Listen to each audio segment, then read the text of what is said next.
So in this video, we're going to look at the complete process for analysing this type of static system where we have both forces and turning moments acting on a plate. Now there are a number of steps to this, so when you come to work through the practice questions, please feel free to keep referring back to the video to remind yourself of the next step in the process. Now what we have on the screen here, first of all, is we have a space diagram on the left hand side. And the diagram shows the geometry for our plate as well as all of the forces acting on that plate. We're going to need to use that diagram when we come to evaluate the turning moments. But what we have on the right hand side of the screen is an equivalent free body diagram. So what we've basically done is we've disregarded the dimensions of the plate, the 0.6 metre width by the 0.8 metre depth, and we're treating that object as a point in the centre. Now the reason we're doing that to start is because we need to find the resultant and equilibrium forces, then we're going to find the resultant and equilibrium turning moments, and the very final step is to find the line of action of the resultant and the equilibrium force. And I'm going to guide you through each of these steps as we go. So the first thing we're going to do is we're going to find the resultant force and the equilibrium force using our first condition, the sum of the forces equals 0. Now we begin all of these in the same way, and we begin by finding the x and y components of each of our forces. So referring to our free body diagram, I'm going to call the 9.8 Newton force, force 1. I'm going to call the 18.4 Newton force, force 2. The 15.2 Newton force is force 3. And the 12.5 Newton force is force 4. It makes no difference which order you number these in, but it's important that you do number them to make sure you don't forget any of the x and y components for any of these forces. So let's begin in the bottom left with force 1. Well, force 1 has an x component, as we can see, and that x component acts from right to left, so it's negative. We can also see that force 1 doesn't have a y component. All of that 9.8 newtons is acting in the x direction. Therefore, F1x is minus 9.8 newtons. And for completeness, we'll also add that F1y equals 0. As we move on to force 2, we can see that force 2 has both an x and a y component.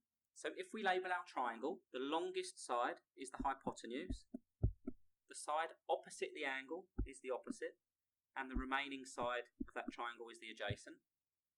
Our x component, which is positive because it's going from left to right,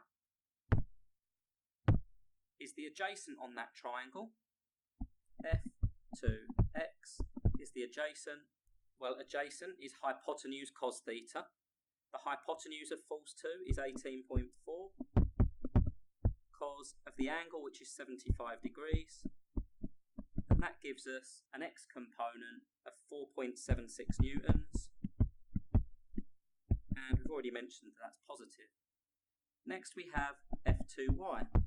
Well, F2y is the opposite on that triangle. It's positive because it's going from bottom to top. And therefore, with it being the opposite, we have 18.4 sine of the angle, which comes out as 17.77 newtons, positive. Let's move on to force 3.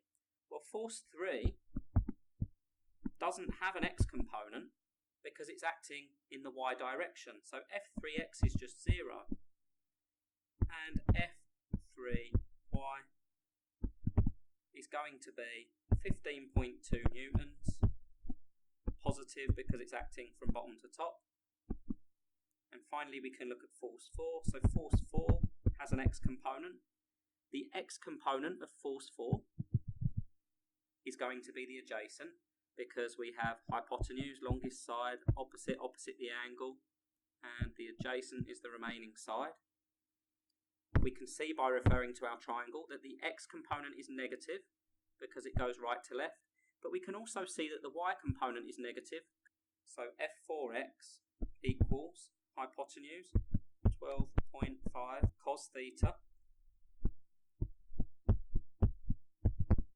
and the x component comes out as minus 11.33 newtons. And finally, F F4y is the opposite, so we've got 12.5 sine of the angle, and that comes out to be minus 5.28 newtons.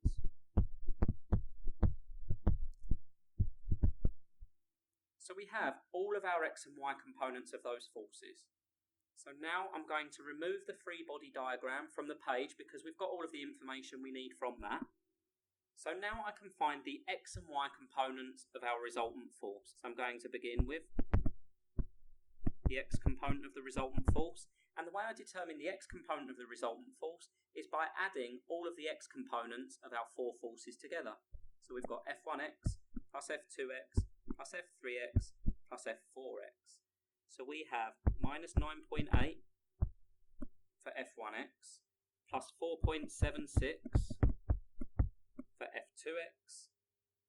F3x is just 0, so we can ignore that, and minus 11.33 for force 4. Now that gives us minus 16.37 newtons.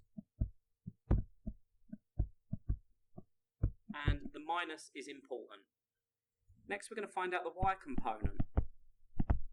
And again we're just going to add all of the y components together. Well, F1y is just 0. F2y is 17.77 newtons. F3y is 15.2 newtons. And F4y is minus 5.28 newtons. So that gives us a y component for our resultant force of plus 27.69 newtons. Once again, the sign's important. We're going to re-sketch the triangle, and the triangle has an x component of minus 16.37, or 16.37 backwards, and a y component of 27.69, or 27.69 upwards, because it's positive. And the resultant force is the single force that joins the beginning to the end. When it comes to defining the bearing, we're going to need the angle inside the triangle. So we can use Pythagoras' theorem to find the magnitude of the resultant. And the way that we do that is the resultant is going to be the square root of the sum of the square of the two shorter sides. So we have 27.69 squared plus 16.37 squared. And when we run that through our calculators, we get a resultant force with a magnitude of 32.17 newtons.